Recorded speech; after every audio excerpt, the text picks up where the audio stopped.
let us do haloalkanes, also known as alkyl halides.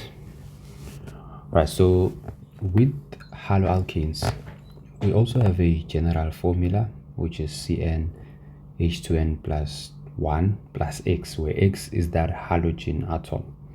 Right, so if you check the name itself, it has halo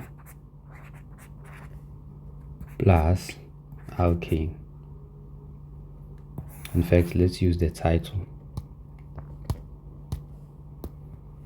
So this part is descriptive, or it's representative of a halogen atom. So the name itself, halogen, halo in full would be halogen, and then alkanes, as you know, say halogen plus an alkane.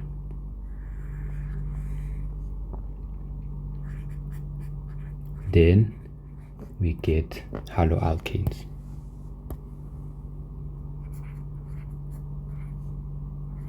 That's how it works. So if you remember, in your periodic table, halogen, they are your halogens are your group 17, right, just before the noble gases. So if you have a halogen atom and then an alkane, you can get a haloalkane. But it's not that the halogen atom will come and bond with the alkane, but it's more like a substitution process. Right, so let me show you what it looks like.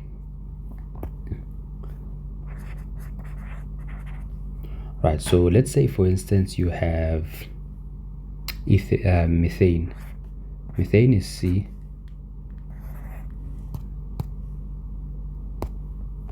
You have C.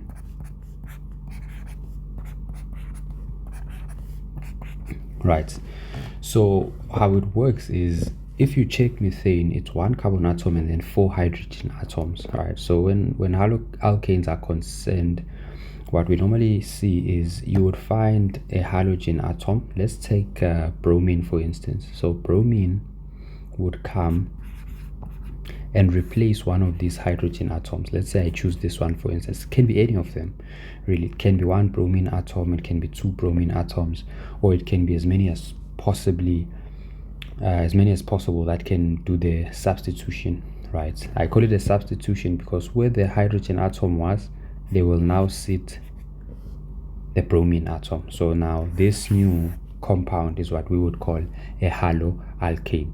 Right, you can see that the structure is still that of an alkane. It's just that now, instead of having hydrogen atoms all over the carbon atoms, we then have the presence of a halogen atom somewhere in that mix. All right, so that's how it works. So yes, let's just clean it up nicely.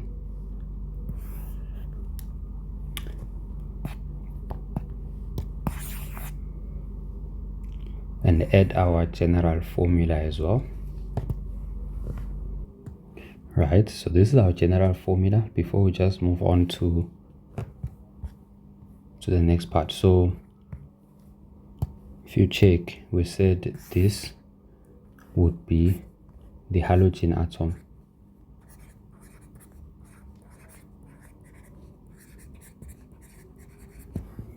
Right, so that's typically what happens. So in fact, let's make it like this.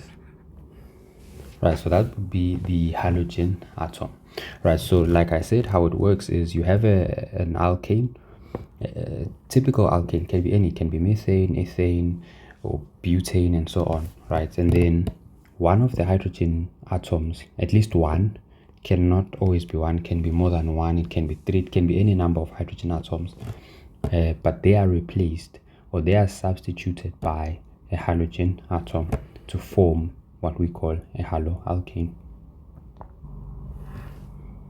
All right, so this is the somewhat of a generalized layout of what happens. Right, so you have an alkane and then a halogen atom. Usually it's a diatomic halogen, and then it comes and substitutes the hydrogen atom. right? So one of, because you would get, since it's a diatomic halogen, you would get that it comes, one of the halogen atoms, because there are two, substitutes this hydrogen, right? And then that hydrogen, as it's liberated, it goes and bonds with the remaining halogen atom. Because remember, it would be, for instance, Br, right? So one Br will take the hydrogen spots, and then obviously one of the bromine atom will still be remaining. That bromine atom will be bonding with the hydrogen atom as it's liberated from where it was initially.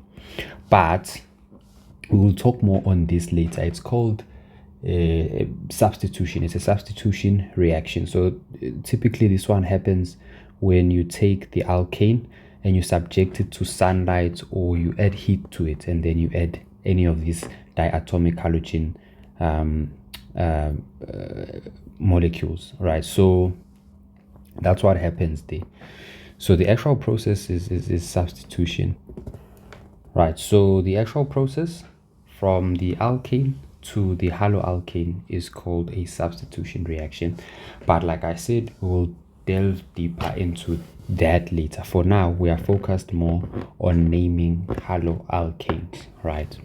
So the typical, we would normally find one of these four halogen atoms that you would normally find in these haloalkanes, right? So you would find bromine, iodine, chlorine, and also fluorine.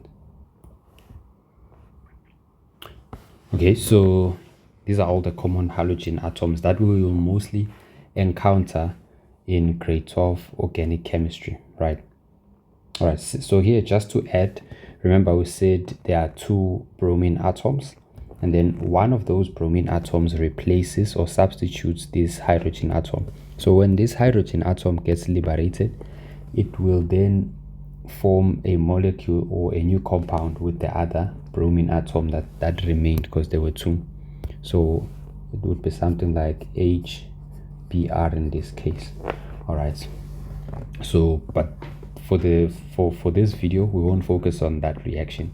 There's a separate video for that. All right, so for this video, like I said, we are only focusing on the IUPAC naming. All right, so there are rules to naming halogen atoms, to naming haloalkanes, right? So the rules are as follows. If you check, like we've been doing for alkanes, alkynes, and alkenes until this point, haloalkanes have similar rules to those ones. There are a few changes, of course, but then first things first, as always, you always make sure you identify your longest carbon chain, and that carbon chain will be used as your parent or your main chain. Remember, after you've identified the long chain, you must understand how many carbon atoms it has, and from there you must give it a stem name. If it has one, it would be meth. If it has two, eth, and so on up until dec. So that's how it works with naming the stems, remember. And then after that, when it comes to haloalkanes, you must make sure that you number from the side nearest to the first substituent. Remember, a substituent in this case can either be an alkyl group or it can be a halogen atom, right? So it doesn't matter whether it's an alkyl group or a halogen atom, but when you number, you must be as close as possible to the first substituent. So you will see this rule when we do examples, how we apply it, right? And then as always, if there are more halogen atoms, like multiple halogen atoms that are identical, we start using our Greek prefixes, your di, tri, tetra, and so on. So if we have two bromine atoms, for instance, in one haloalkane, you will therefore have dibromine or something like that, right? We will get into examples and you'll see how we use that, right? So that's rule number 3.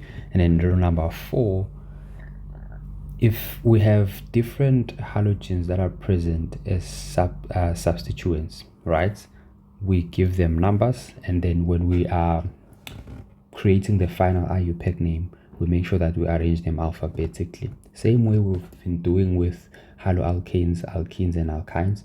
We would have, for instance, the alkyl group, right? You would find that in our long chain, there are two alkyl groups. One is ethyl, the other one is methyl. So when we are doing the final IUPAC name, we would start by E, which is ethyl, because E in the alphabet, it comes before M, right? So that's what this rule means. And then 5, if there are different haloalkanes attached to the same carbon atom, right? So when we are naming at the final IUPAC name, right, if we have two of these, like in this case, we are making an example with bromine and chlorine. If they are both attached to the same carbon atom during the naming, right, we will start with bromine and then followed by chlorine, okay, because B comes before C. So B will get alphabetical preference or priority. And then number 6.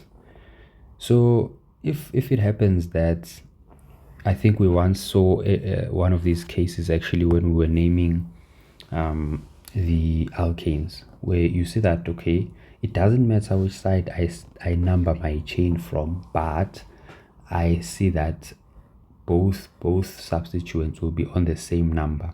So if I number from left to right, I find that my bromine is on carbon atom number 3. If I number from right to left, I find that my chlorine is also on carbon atom number 3, right? So in that case, I must take the side of bromine. So I must number from right to left. So now that's what happens. Okay, so it means chlorine will probably get number 5 in that case. So, but it's easier to then illustrate all of these rules when we start doing examples. So we'll do examples and you'll see how we apply all of these rules. And then if you remember, we said there are common halogen atoms that we normally find in all these haloalkanes in grade 12 organic chemistry, right? So due to the presence of these halogen atoms, they will be, when we name the final IUPAC name, we sort of modify them to fit our IUPAC name, right? So what that would look like. All right, so these are how we would take the respective halogen atom and then turn it into a prefix for use in the name, in the IUPAC naming, right? So for instance, if it's fluorine, we usually use fluoro as a prefix. If it's chlorine, we usually use chloro, bromine, bromo, and iodine, iodo, right? So however, it's also acceptable to just write it as it is: fluorine, chlorine, bromine, and iodine, right? But you'll see how we integrate this into the IUPAC name when we do the examples. But that's one thing that you must note when it comes to using the halogen atom in the IUPAC name, right?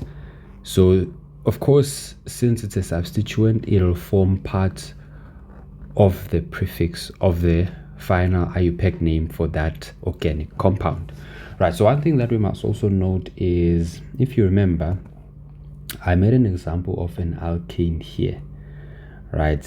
But this process where you have a halogen atom substituting a hydrogen atom, it's not only exclusive to alkanes. You might find that, for instance, instead of it being an alkane, maybe you have an alkene, right? And then it has a halogen atom there, and then of course hydrogen atoms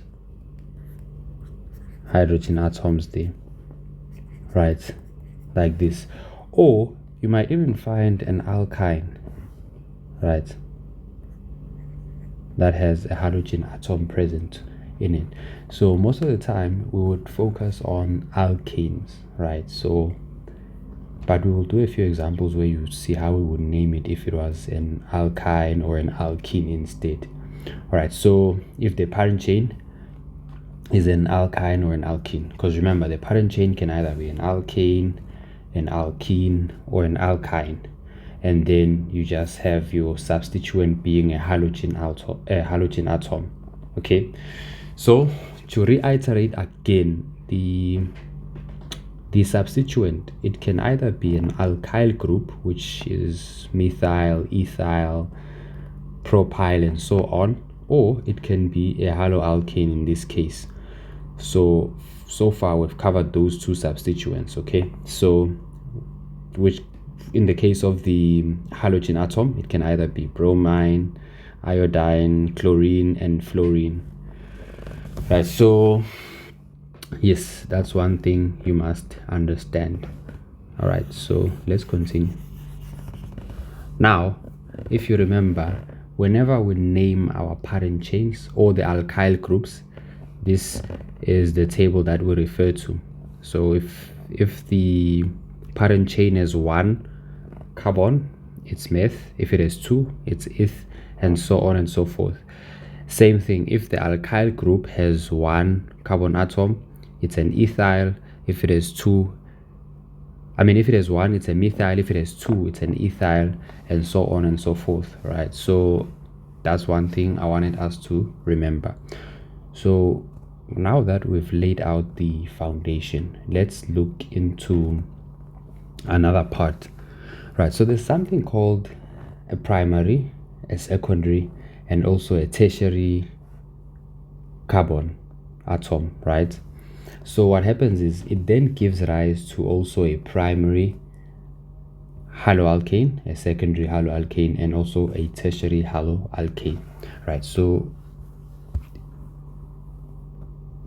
as trivial as that may sound, it looks something like this. So let's start with a primary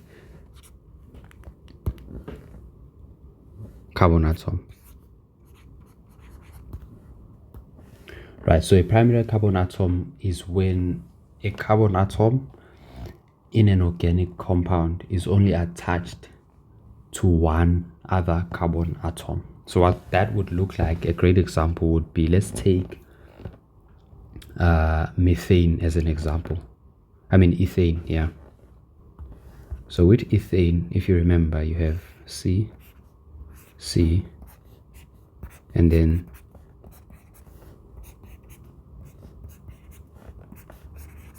that's our molecule, right? So if you check any of these carbon atoms, right, they are a primary carbon atom. So the reason for that is they are only attached to one carbon atom. So this one is attached to one carbon atom, which happens to be this one. And also, if I look at things from this carbon atom, I see that it's only attached to one other carbon atom. So both of them are primary carbon atoms, right?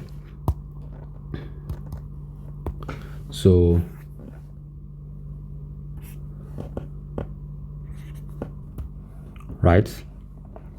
since this carbon atom is only attached to one other carbon atom, not more but one, therefore we call it a primary carbon atom, right? So now a secondary carbon atom now is one that is attached to 2 other carbon atoms. Okay, so for instance, if we have, okay, first let's finish up our description here. We say it's a carbon atom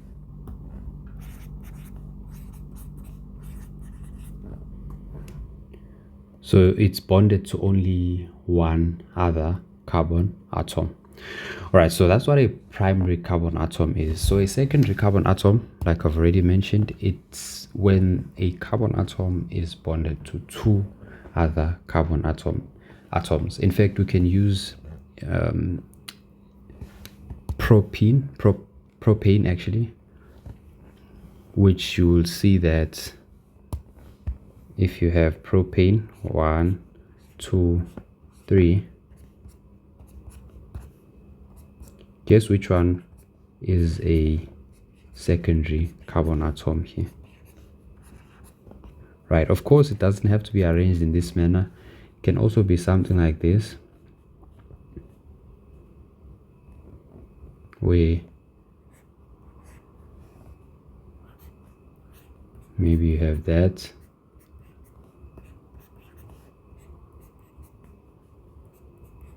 right? So if you see that this carbon atom is what we would consider a secondary carbon atom, because it's attached or bonded to two other carbon atoms, only two, nothing more, nothing less. Okay, so that's why we refer to it as a secondary carbon atom. So in this case, this one would be our secondary carbon atom.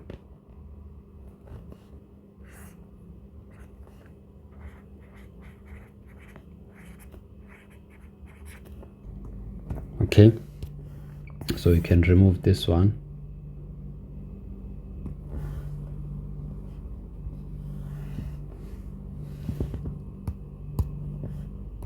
This is an example. All right, so here we have a primary, and now here we're talking about a secondary carbon. I'm sure by now you can intuitively guess what a tertiary carbon atom would be then. Essentially, it would be a carbon atom that is bonded to three other carbon atoms.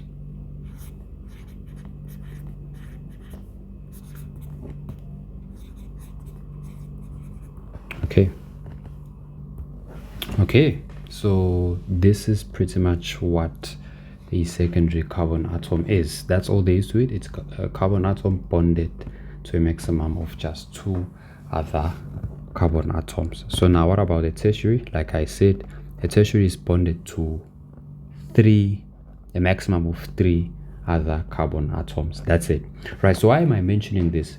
So basically, it will then now drive us to understand that there are also three types of haloalkanes, right? There's a primary, there's a secondary, and then there's a tertiary haloalkane, right? So the concept is similar to how a primary, secondary, and a tertiary carbon atom works.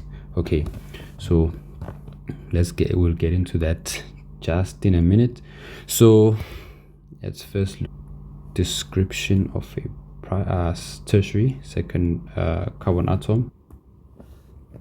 Right, so that's the description. And then as an example, let's say we have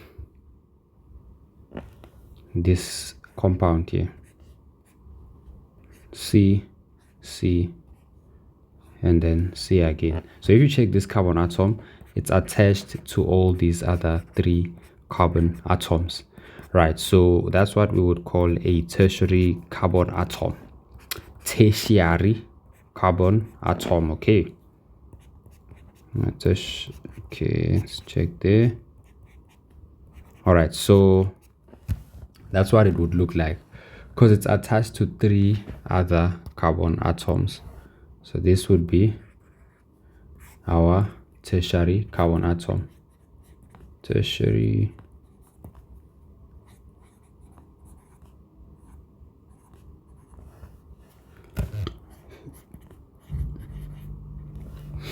All right, so this brings us now to the main point. The main point being that same way there are primary, secondary, and tertiary haloalkanes. So if we take the very same thing now, let's say we take this.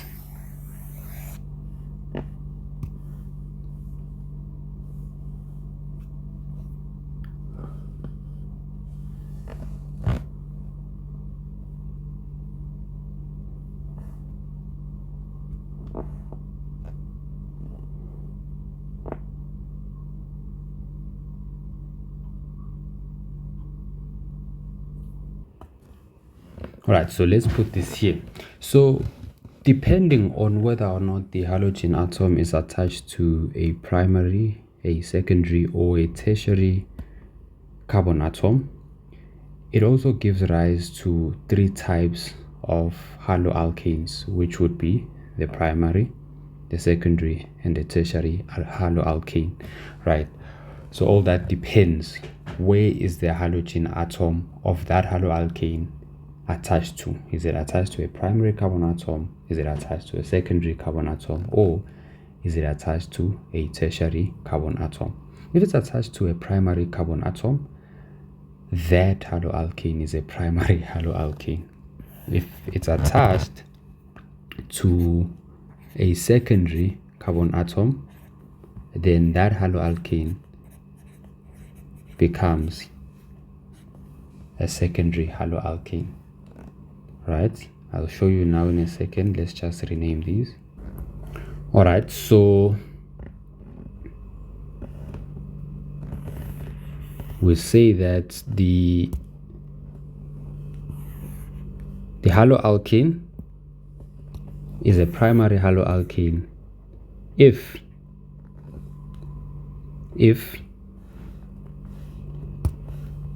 the halogen atom is bonded to a primary carbon atom. So let's put chlorine here, or let's put bromine because it's more. And then on the other one we can put chlorine, it's fine. Right, so if you check, bromine is attached to this carbon atom. So this carbon atom is a primary carbon atom. So therefore, this haloalkane that we have here, because this whole structure is now a haloalkane, that haloalkane would be categorized as a primary haloalkane. All right, so can change our description here. Okay, so the halogen atom is bonded to a primary carbon atom, which is what we see here. And then this is obviously our halogen atom.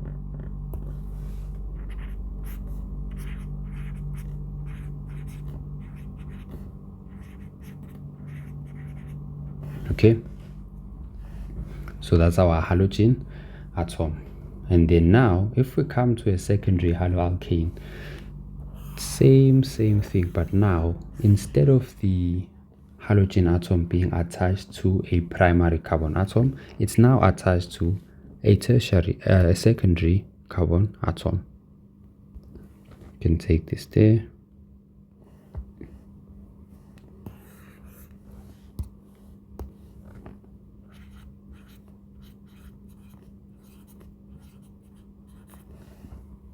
Okay, so in this case you would probably put it here or there. Let me choose the bottom. Oh, I think that yeah, the bottom will make it easier to label this thing. So you find that the haloalkane is a secondary haloalkane because bromine is now here. Bromine is attached to a secondary carbon atom. So therefore, this would be a secondary haloalkane. That's our halogen atom.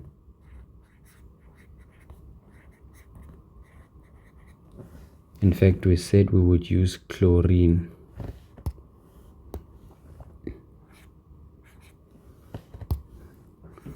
Right, so let's use chlorine, and then maybe on this one we can use iodine, just to show you that it doesn't always have to be the same halogen atom. It can be any halogen from those that we mentioned before.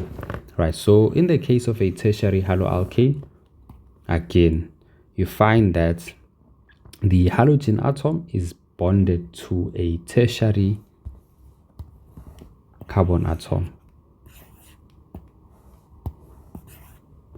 Okay, all right, so let's use iodine.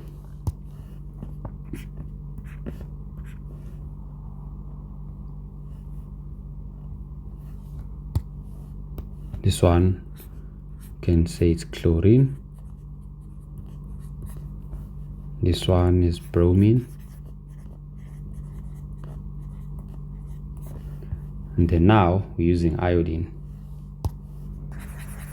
So if you check iodine is attached to this carbon atom, and that carbon atom happens to be attached to 3 other carbon atoms, and because of that, that carbon atom is what you would call a tertiary carbon atom, and therefore this whole organic compound, or this whole haloalkane, would be a tertiary haloalkane.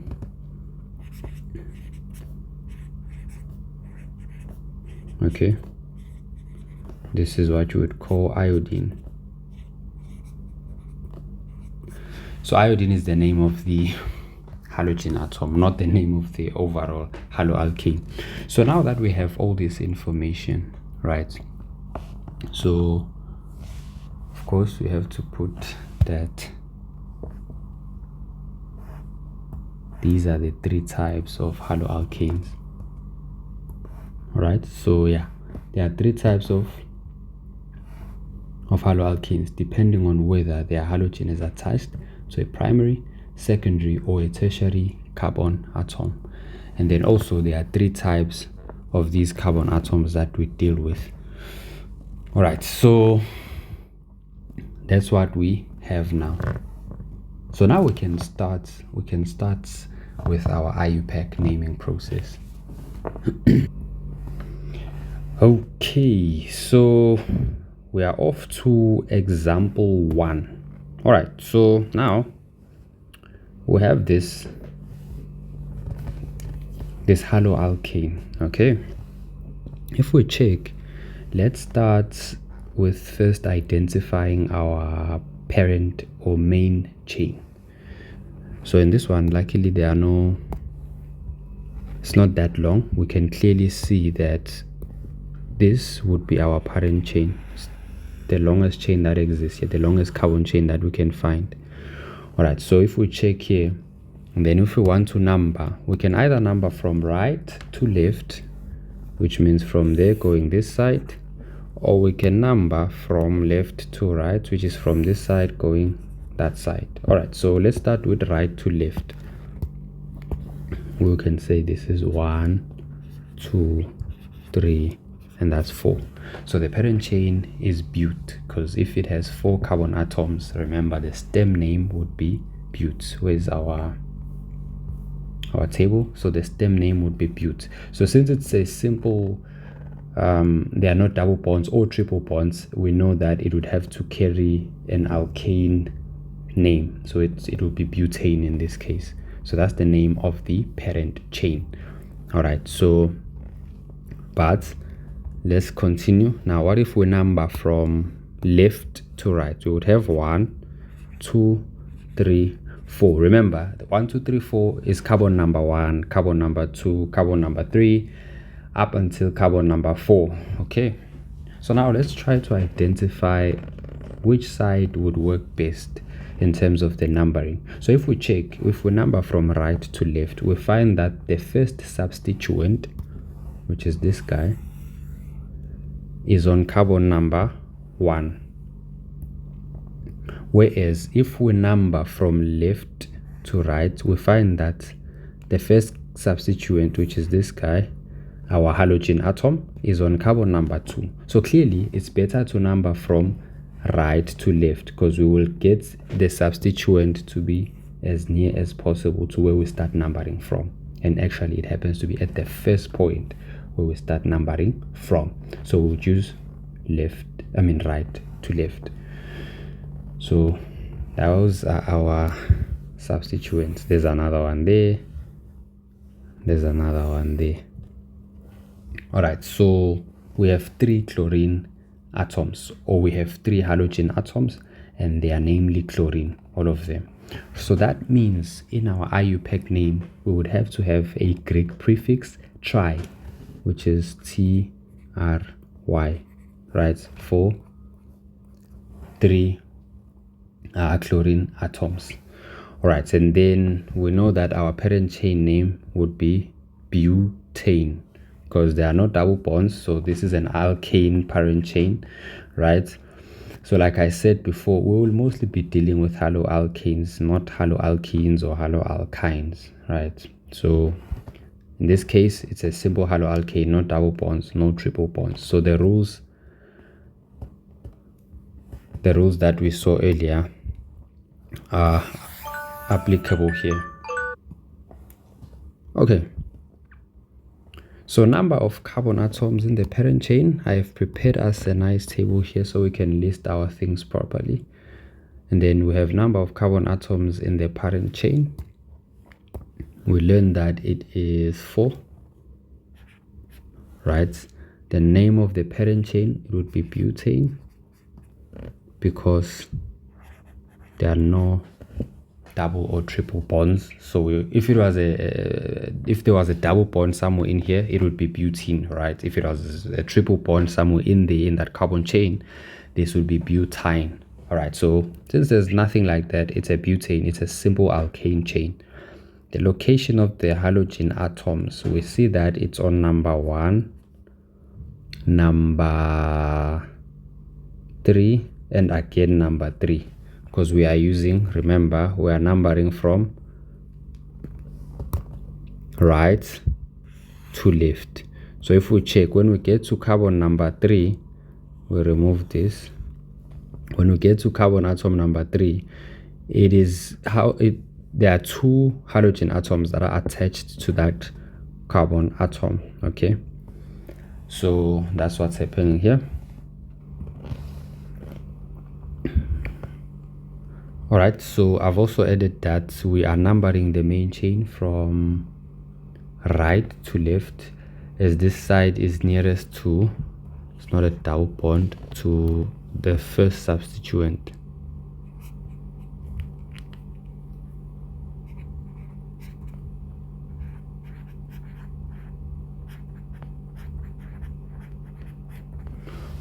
Right, as compared to numbering from left to right.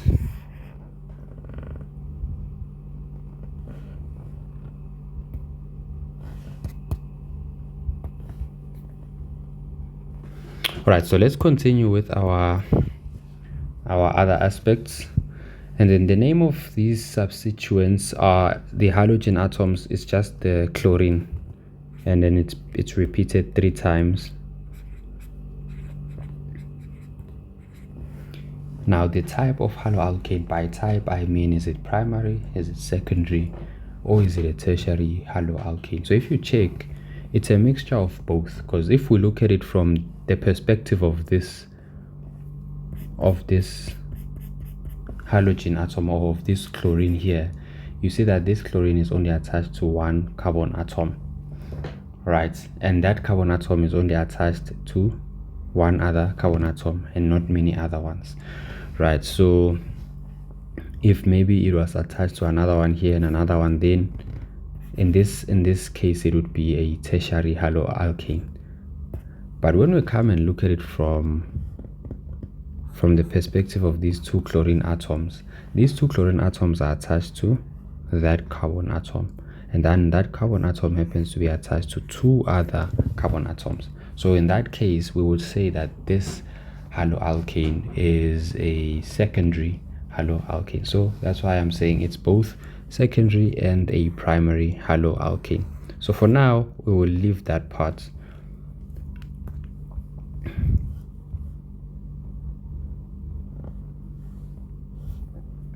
So we can leave this, not really it's not going to help us to say it's both primary and secondary haloalkane. Then now, what is the IUPAC name? So since there are 3 chlorine atoms, remember the rule says when you do the IUPAC naming, you start with the substituent first and then followed by the name of the parent chain, and then if there are any double or triple bonds, then you follow by the position of the triple bond and its suffix. All right, so we start by the substituent, which is chlorine. We realize that there is 1. Okay, let's use this. It's 1.3.3. Now remember our table here. Where is it? We said for chlorine we can use chloro or simply chlorine as the prefix. All right, so let's go and do it. I will choose chloro. I like being fancy. Chloro, right? And then now we follow with the name of the parent chain or the name of the main chain. So since this would have been chloro dash, we then put the name of our parent chain. So this is 1.3.3 chlorobutane, but our prefix is not complete because there are 3 chlorine atoms, so we need to include that Greek prefix tri. So it's a trichloro, not just chloro alone. Trichlorobutane. So this should be one word like that. Okay, so that's how it would work. Or if you remember, there's another way of naming it. We can say it's 1, 3, 3. So these are all the positions of the chlorine atoms, or the locations of the chlorine atoms along the parent chain. We're going to say trichlorine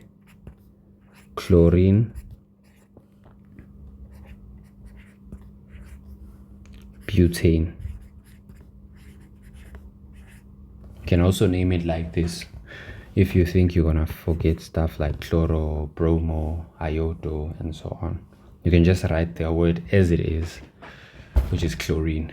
All right, so that's how you would do it for this type of haloalkane right here. Okay, so now let's check our example 2. Okay, example 2, we have this particular haloalkane again. If you check, there are not double or triple bonds, it's just a simple haloalkane. All right, so let's find our longest chain. If we trace from the first carbon atom on your left and we go 1, 2, 3, 4, 5, 6, 7, the straight chain alone has 7 carbon atoms. So that would be heptane, right? Now let's check another chain. 1, 2, 3, 4, 5, 6. Okay, this one has a lower number. 1, 2, 3, 4, 5, 6. This also has a lower number. So therefore, let's take this one as our parent chain, the straight chain.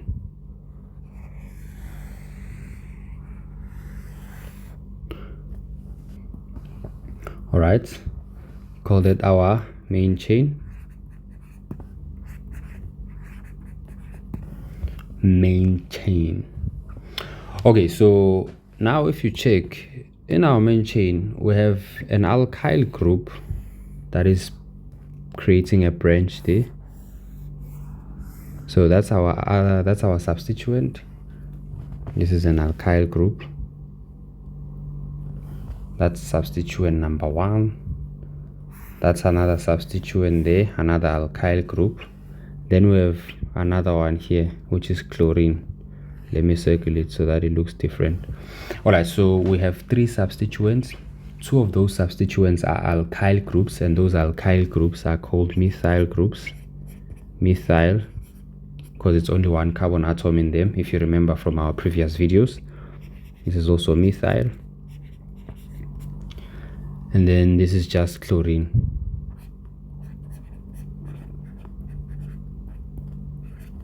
All right, so if we number this chain from right to left, we say 1, 2, 3, 4, 5, 6, and then 7. We notice that our first substituent appears on the second carbon atom. However, if we number it from left to right, we would say 1, 2, 3, 4, 5, 6, 7. We notice that our first substituent appears on carbon number 5. So therefore, it's better to number from right to left because we get to our first substituent faster, or our first substituent is way closer to where we start numbering from, or it's way closer to our first carbon atom. All right, so we will choose numbering from right to left. So we can just take this one as is. We don't have to change anything here.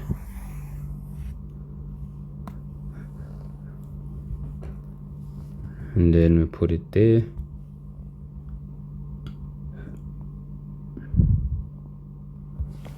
Okay.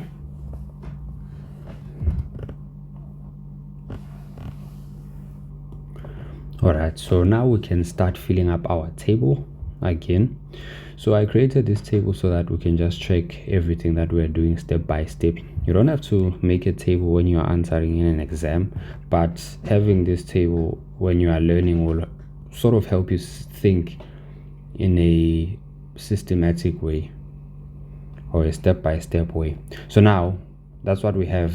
There's the information we have. So the number of carbon atoms in our parent chain, we found 7, right? And then the name of the parent chain would have to be heptane.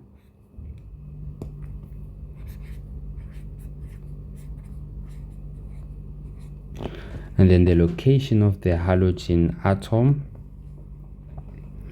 we found it to be on number 2.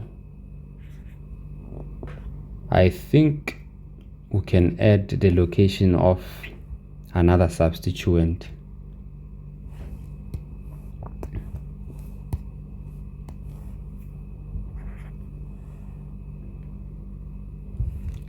In fact, let's call this location of substituents, because now we have both alkyl groups and a halogen atom, so we can collectively call them substituents. So here we can just put their locations. We have the chlorine atom on carbon number 2. That's where chlorine is.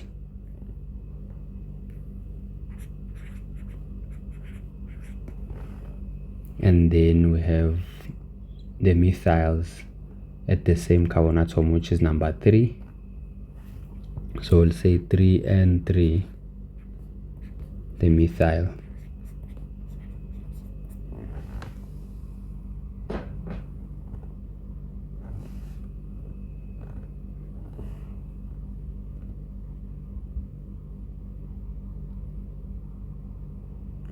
Then the name of the substituents are chlorine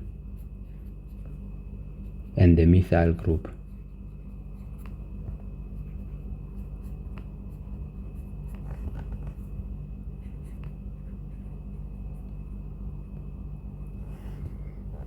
Alright, the type of the haloalkane, let's come and check.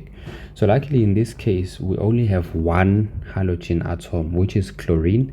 And if we check, chlorine is attached to this carbon atom, right? Only this one. And in turn, this same carbon atom is attached to 2 more other carbon atoms, which is this one and that one. So that's a secondary carbon atom. So since chlorine is attached to a secondary carbon atom, it makes our whole haloalkane a secondary haloalkane. So I can write it here.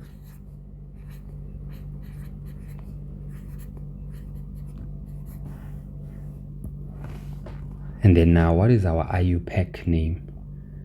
So since we already know the positions or the locations of our substituents, we can start with them. We'll start with chlorine because C comes before M in the alphabet. Remember our rules. So we'll say 2-chloro. Remember, we separate numbers and letters using hyphens or dashes. So hyphen 3.3. So since there are 3 methyl groups, I have to use a Greek prefix now. So this will be dimethyl.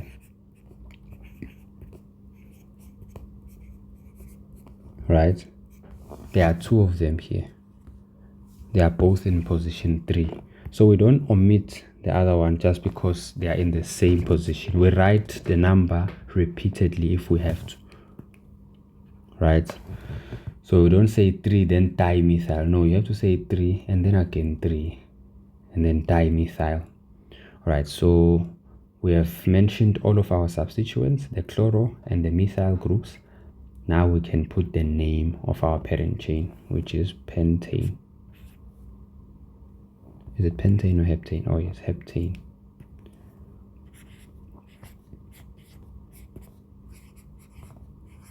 That's it. Or we can simply say 2-chlorine, that's acceptable. 3.3 dimethyl and then heptane. That's acceptable. Okay, so this is our IUPAC name, and this is how you would name this type of organic compound, or this is how you would name this haloalkane. All right, so yes, I think we can move on to our next example. Actually, this thing looks good on red. Might as well change all of this because it matches with the direction that we chose as optimal to number. Actually, not optimal, but the best direction to use when numbering the parent chain. We found that it was right to left, and we color coded it red, so we might as well color code our answers red. Anyways, let's move to our next example.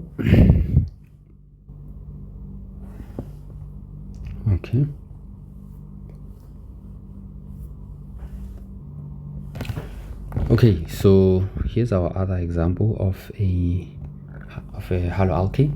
So now if you check this one, we have not a straight chain.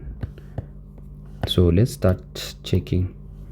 If we count from this carbon atom, we have 1, 2, 3, 4, 5, 6. Okay, for our straight chain we have 6 carbon atoms, so that would be what? Hexane, right?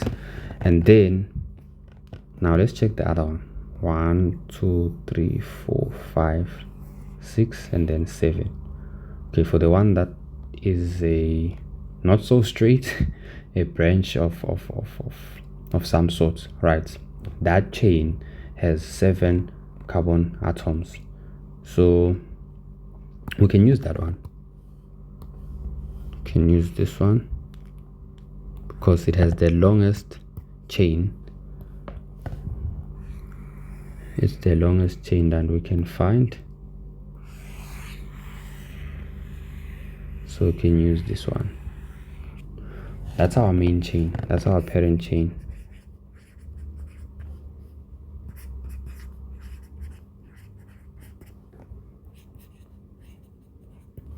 Okay, we have those. Now we can start looking for our substituents. So if you check, we have bromine there, substituent 1, bromine there, substituent 2, right? Then we have this alkyl group here, which is the methyl group. Okay, so we have 3 substituents in this case. And now we have to decide which side do we start numbering from. Okay, if we number from right to left, we would have 1, 2, 3, 4, 5, 6, and then 7. So if you check, if I number from right to left, my first substituent is found on the 3rd carbon atom, which is the methyl group. So this is methyl group.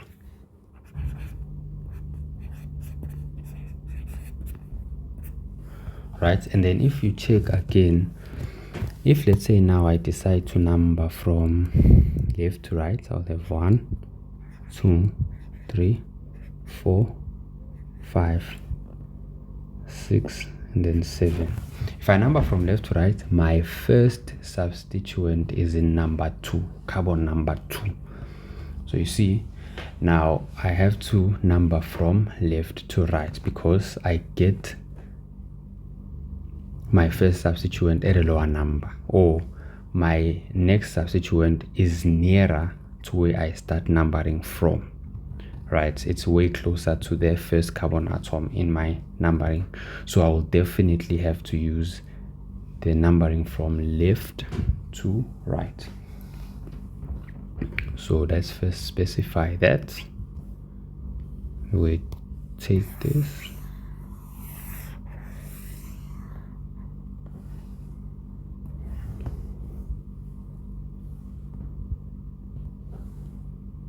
so in this case we said we are numbering from left to right instead of numbering from right to left.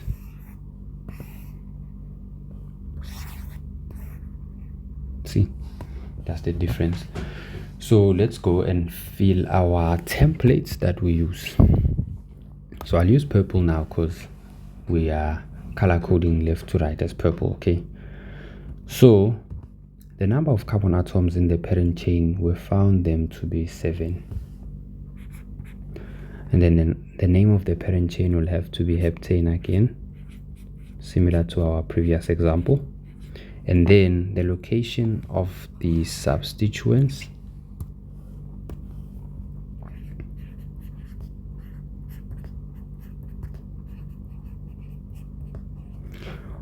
we found the methyl group in number 5, and then we found bromine in number 2 and 3. So that's 2,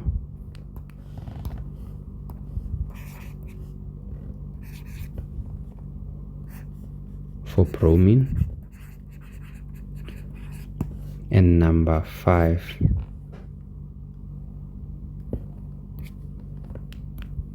for the methyl group.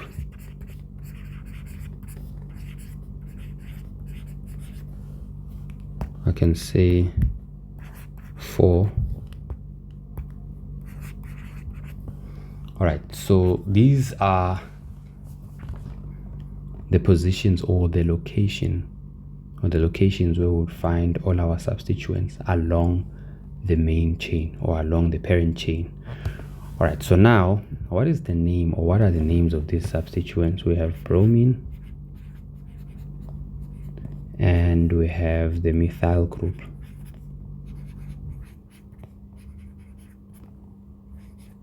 Those are the names we have. Now, what is this type of haloalkane?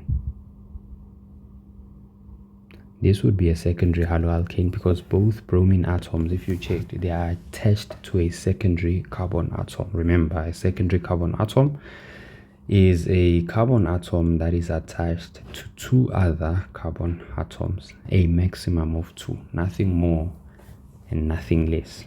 Okay, bromine number 1 is attached to a carbon atom that is attached to this carbon and that carbon. Bromine number 2 is attached to this carbon, which happens to be attached to this carbon and that carbon. So therefore, this would be a secondary haloalkane.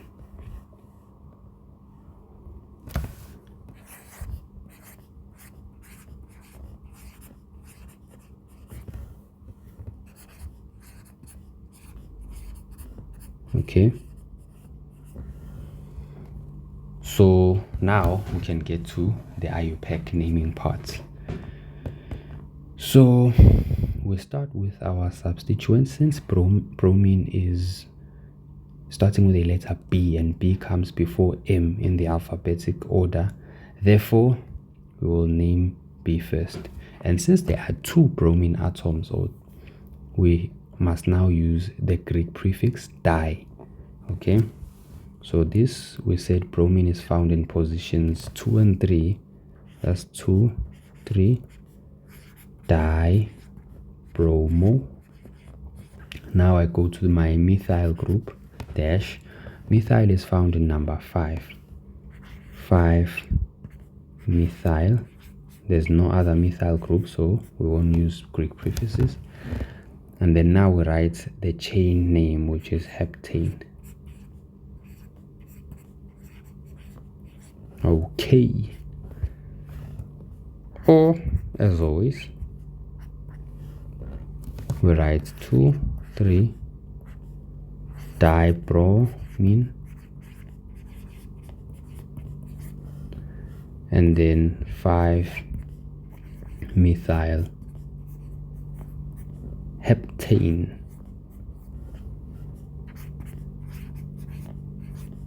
Okay, so yeah, this is how you would answer a question like this that wants you to give the IUPAC name of this haloalkane. All right, so let's go to our other examples.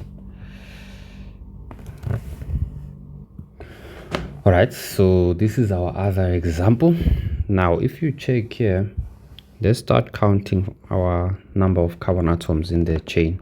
So this one will just be a straight chain. If you remember our rule, it said if there happens to be a double bond which is there in this current compound, when we number, it must take priority. If a double bond or triple bond is present, they enjoy priority above substituents. Remember, substituents, it's either the alkyl group or the halogen atom. So now, since there's a double bond, we have to prioritize it first when we are numbering our main chain or our parent chain. So let's do that. Now if you check, the main chain will basically be this one. There's no other direction where this chain is going. It's just a straight chain. So we can take it as it is.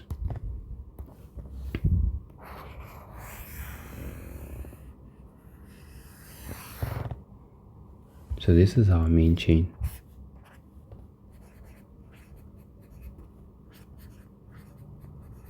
Okay.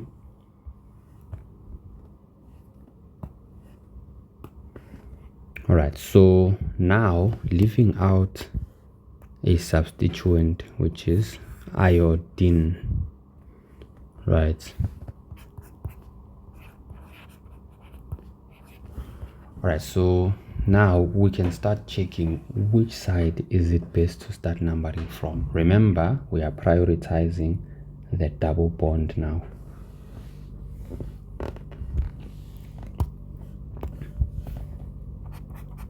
Let me just put a note here. We must prioritize the double bond. Okay, so now that we're clear on that one, which side is it clear that if we start numbering from that side, the double bond will be nearest as possible? So if I check visually, I can see that if I start numbering from this side going that side, which is from left to right, my double bond will be closer than if I start numbering from right to left. So if I start numbering from right to left, you will notice that instead of my double bond being the one closer, the iodine substituent will be the one closer, right? But I can't take that because we are prioritizing the double bond. So let's check. If I start here, I'd have 1, 2, 3, 4, 5, and then 6. On the other hand, if I start from left to right, I'll have 1, 2, 3, 4, 5, and then 6. All right, so when I number from right to left, my double bond is on position number 4, whereas when I number from left to right, my double bond is on position number 2. All right, so therefore I must prioritize the double bond, and I'll decide to number from left going to the right direction. So from this side going that side. Okay.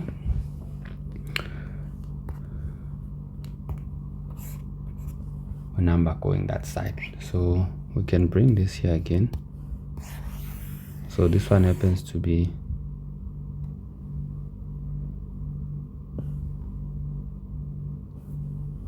the same answer for this, happens to be applicable for this one as well, for this example. All right, so now let's bring our table and start naming this thing. We have, how many carbon atoms do we have on the parent chain? We counted 6. And then the name of the parent chain will definitely have to be hexane. Location of the halogen atom, it's on carbon number 5. Name of the substituent, it's iodine.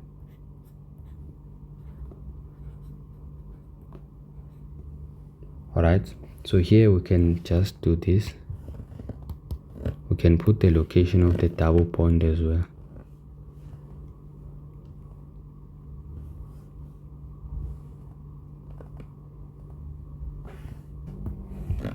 Alright, so we've added just an extra row to mention the location of the double bond. So let's go check it. So the double bond is on carbon number 2, this one. Can you see the double bond there? and then you can put that here, carbon number 2. If you don't remember how we get the location of the double bond, you can always check our other videos. We'll explain it properly there. Now, the type of haloalkane, is it a primary, secondary, or a tertiary haloalkane? So we can say it's a secondary because the iodine is attached to this carbon atom, and this carbon atom is in turn attached to 2 other carbon atoms. Okay, so you can call it a secondary haloalkane. Okay, now we can start giving the IUPAC name. Remember, we'll start with the substituent, which is iodine in this case. So iodine is in position number 5. So you can say 5 iodo. Remember, iodine is iodo. And then we add the location of the double bond now, which is 2, and then now we can add the name of the parent chain. So we made a mistake here. So since this one has a double bond in it, it won't be a hexane chain, because hexane is an alkane. This chain, a double bond, is an alkene, not an alkane. So here we must come and change to hexene. So this is hexene. Or, as always, you can say 5 iodo. Here there are 3 possible ways of doing it, so I'll just name 2. And then you say 5 iodo hex 2 and then E. Right? Or you can call it iodine instead of iodo. That's the third way of naming it. So basically there are 4 actually, because here you can call it 5 iodo 2 hexene, or you can call it 5 iodine 2 hexene, or you can call it 5 iodo hex 2 in, or 5 iodine hex 2 in. So there are 4 ways. All right, so this is how we would do this particular naming of the haloalkane. So we would do the same thing if this thing was a triple bond, right? It's the same logic. You would prioritize the triple bond instead of any substituent that is present on the parent chain or on the main chain. All right, so let's do our last example for this. All right, so our final example contains two questions, right, where we have to draw the structural formulae of these 2 haloalkanes. All right, so let's start with this one. This one says 4 bromo 2 chloro 4 methyl hexane. So if you check, remember this is the position of our substituent, which is bromine. This is the position of our substituent, which is chlorine, and then this is our other position of the substituent, which happens to be methyl. All right, so there are 3 substituents in this structural or in this organic compound, in this particular haloalkane, and then the parent chain is a hexane, which means the parent chain has to have 6 carbon atoms, and there are not double bonds there because it's a hexane, so it's that of an alkane. Okay, so we have 3 substituents and their locations.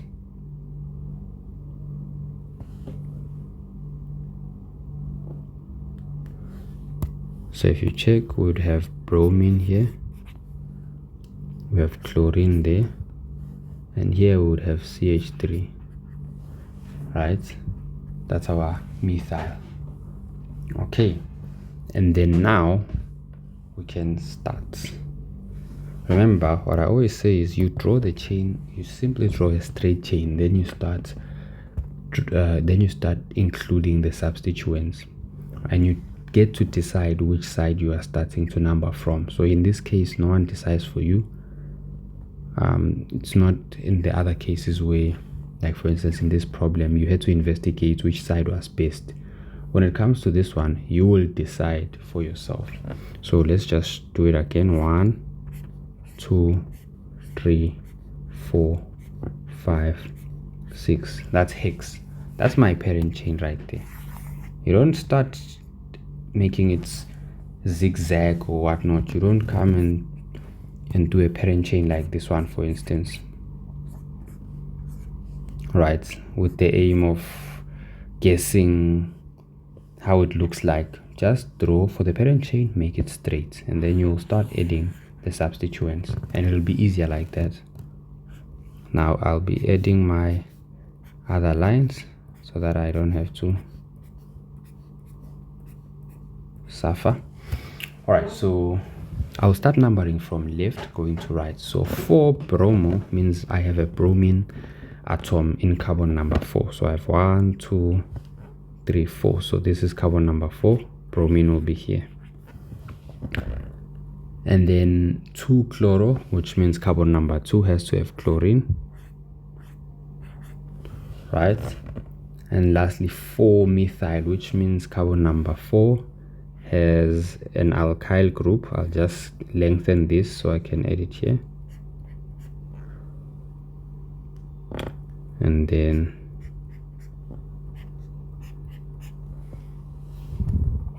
so this is our answer.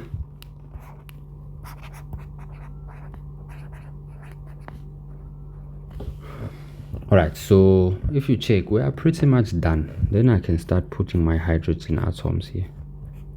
Always make sure that you don't put more than 4 hydrogen bonds, especially when you start dealing with double bonds, because it's easy to make that mistake. All right, so this is our haloalkane. 4 bromo, bromine is number 4, 2 chloro, chlorine is number 2, and then 4 methyl hexane. So if you check, even when they were naming these things, even though chlorine appears first when we're numbering our parent chain, but when you start doing the IUPAC name, since chlorine is alphabet C, or starts with the letter C, we have to therefore start with bromine, because B comes before C, and the letter B is what starts the name bromine. Okay, so you can't start with, say, 2 chloro and then 4 bromo. You can't do that. You cannot do that. Okay, it's not part of the rules, or the rules don't allow us to do it like that. Okay, so let's go to this other one. This one is an interesting one. It's a die-in. Remember die-ins? We did them in our other video, die-ins. All right, so a die-in, remember, it just means that the parent chain will have 2 double bonds in it, and then these 2 are the positions of those double bonds, right? These are the positions of my fluorine atoms, and I use a Greek prefix di, which means there are 2 of them. So since it's 1.1, they are located in the same carbon atom, which is carbon atom number 1 of my parent chain. Then this is the position of my methyl group, which is the 3rd carbon atom in my main chain or parent chain. Then buta tells me that the parent chain has 4 carbon atoms. So let's try it. We will say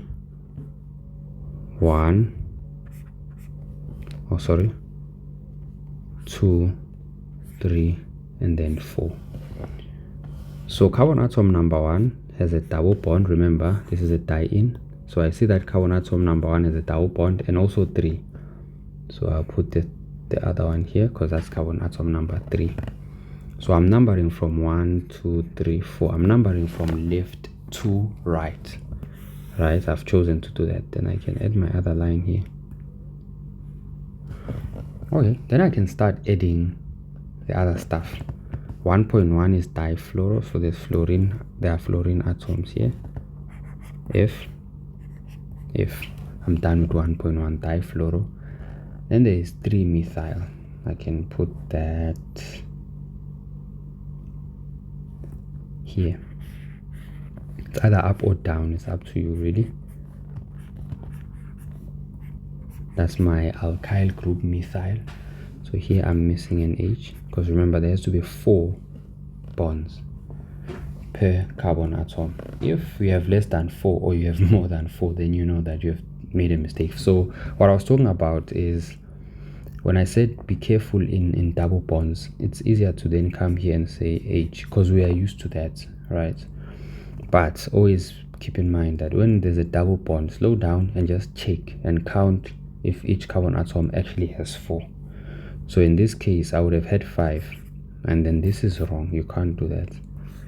It's a small mistake that usually happens, so you must be very careful there. Now we are left with what? Oh, we are done. So we have 1.1 difluoro, 3 methyl, and then 1 and 3 diene. Okay, so my double bonds are there, so I'm covered with that one, and my fluorine, that and that, so I'm covered there. And then lastly, my methyl is on carbon atom number 4, which is, it is indeed on carbon atom number 4. For my methyl group is that one, right? And I'm done. There it is. Is it number 4 or 3? Oh, number 3, yes. So it is on number 3 indeed. So now I can add my remaining hydrogen atoms. Okay, so this is how you would sketch the structural formula for these two haloalkanes. Okay, so we have pretty much covered all the basics that you would need for naming haloalkanes, for giving the IUPAC names of haloalkanes. And then as a result, this brings us to the last example. So this was the last example of our beautiful video right here. So this is our answer.